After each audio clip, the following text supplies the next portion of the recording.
Assalamualaikum. Jawab dong. Hukum menjawab salam itu adalah wajib. Oke. Oke, baik teman-teman semua.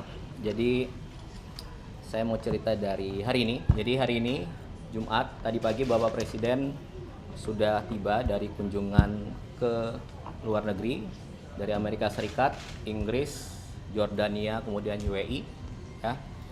Kemudian hari ini juga nanti sore beliau akan melaksanakan rapat terbatas menjelang berbuka puasa mungkin sekitar jam 4. Kemudian rapat terbatas sampai berbuka. Kemudian mungkin nanti disambung lagi, lokasinya di Kertanegara, tapi tertutup. Itu satu.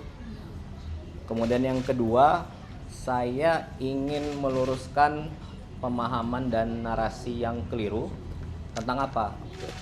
Jadi kemarin ada sedikit pihak yang menyampaikan bahwa program makan bergizi gratis itu mengurangi program dan anggaran pendidikan, sehingga sekolah terbengkalai, kemudian guru-guru tidak diperhatikan. Oke ya. Jadi saya mau jawab itu narasi yang keliru. Ya. Jadi singkat cerita begini. Yang pertama, makan bergizi ini bertujuan untuk meningkatkan kualitas sumber daya manusia, dalam hal ini siswa dari PAUD, TK, SD, SMP, SMA dan setingkatnya untuk memperoleh pendidikan di sekolah. Oke.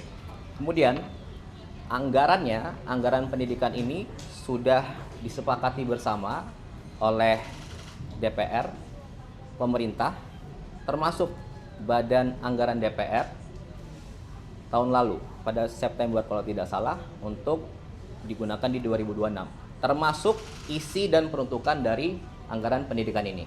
Itu ya. Oke. Kemudian pertanyaannya adalah, apakah program makan bergizi ini mengurangi program pendidikan? Oke. Saya jawab tidak. Faktanya tidak ada program strategis pendidikan dari periode sebelumnya yang tidak berjalan sekarang. Tidak ada program dari periode sebelumnya yang dihentikan. Semuanya berjalan. Semuanya berjalan, bahkan ditambah. Ya.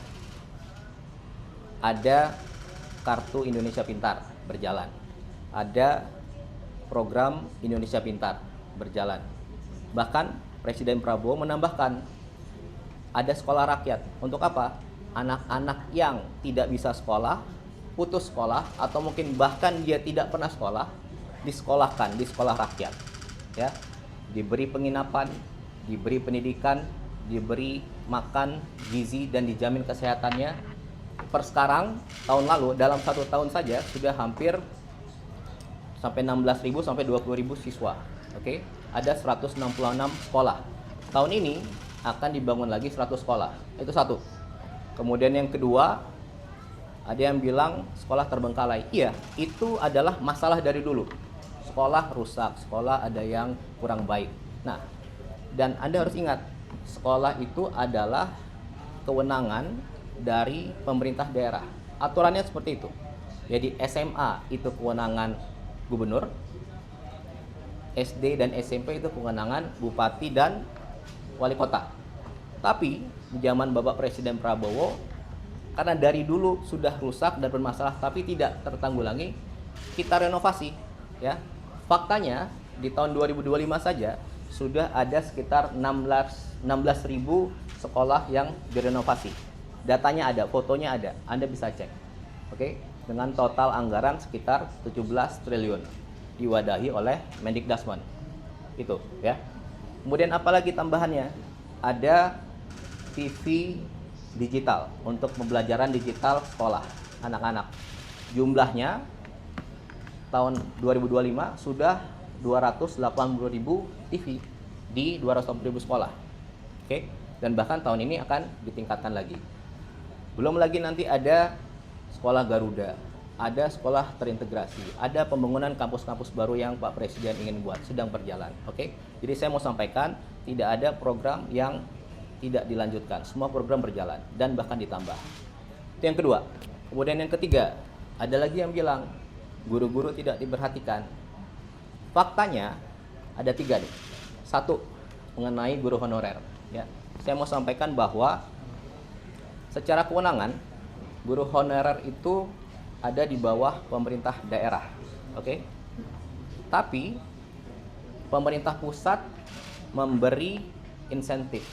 Insentif itu bukan gaji, insentif itu tambahan. Oke? Dan tambahan ini berapa? Dari tahun 2005 sampai 2025 ada namanya insentif. Dan baru naik di zaman Presiden Prabowo. Oke, menjadi 400.000. Jadi Anda bayangkan selama 20 tahun insentif itu belum pernah naik. Baru naik di tahun lalu menjadi 400.000. Itu 1. Kemudian yang kedua, ada tunjangan guru non ASN, ya. Jumlahnya berapa?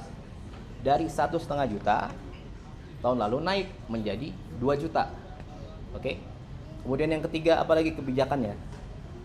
Yang paling dirasakan oleh guru-guru adalah, jadi dulu pemberian tunjangan honor itu melalui transfer ke daerah, pemerintah daerah yang beri. Dan itu 3 bulan sekali baru dapat. Nah, tahun lalu Presiden memberi instruksi agar setiap bulan itu langsung diberikan langsung ke gurunya dan sudah berjalan. Oke, tentunya semua tadi diwadahi oleh Kementerian Dikdasmen. Oke, nah itu. Jadi yang mau saya sampaikan di sini, tidak ada program pendidikan yang dikurangi atau tidak berjalan. Seluruhnya berjalan, dilanjutkan, bahkan ditambah. Dan lebih detail, lebih fokus kepada siswanya, sekolahnya, dan juga gurunya. Ya, jadi saya rasa itu menjawab semua pertanyaan. Itu aja kira-kira yang bisa saya sampaikan. Oke, terima kasih. Mas, kalau boleh tanya, ini kan lagi ramai juga di sosmed mengatakan kalau misalkan setelah ada program MBG ini bahan-bahan kayak cabai bawang itu pada naik melonjak. Nah, terus habis itu ada beberapa yang mengatakan juga UMKM malah jadi turun kayak ikan-ikan malah kan itu. Nah, itu boleh nggak sih Mas dilurusin lagi gimana kalau misalkan dari program ini sebenarnya tidak menyenggol arah situ? Oke, intinya saya mau jawab. Ini tadi saya bilang, program MBG ini untuk meningkatkan kualitas sumber daya manusia. Oke, kalau yang tadi itu nanti Kepala Badan akan menjelaskan besok detail. Beliau akan memberikan secara detail khusus mengenai apa yang harus dibenahi dan dilaksanakan ke depan. Itu ya kira-kira. Oke, saya mau jawab yang perihal tadi itu. Oke, itu aja. Sekali lagi. Kalau dari PDIP kan menyebutkan dari lampiran perpres itu 223 triliun itu BGN dari dana pendidikan. Itu seperti apa, Mas? Apa? Ya itu tadi saya bilang. Itu udah ada di lampiran perpresnya gitu, Mas, kata PDIP. Iya. Jadi namanya anggaran pendidikan itu 20% dari APBN. Oke. Nah, di tahun ini 769,1 T itu 20%. Oke. Dan itu anggaran pendidikan. Anggaran pendidikan itu apa? Banyak. Isinya peruntukannya, ya. Dan isinya peruntukannya itu sudah disepakati bersama tahun lalu oleh pemerintah, DPR dan Badan Anggaran DPR, yang mana ketua bangkatnya juga PDIP, gitu kira-kira. Dan tadi semua hal itu adalah termasuk MBG adalah fondasi awal untuk memperbaiki pendidikan ke depan. Itu kira-kira, ya. Itu aja. Terima kasih semua.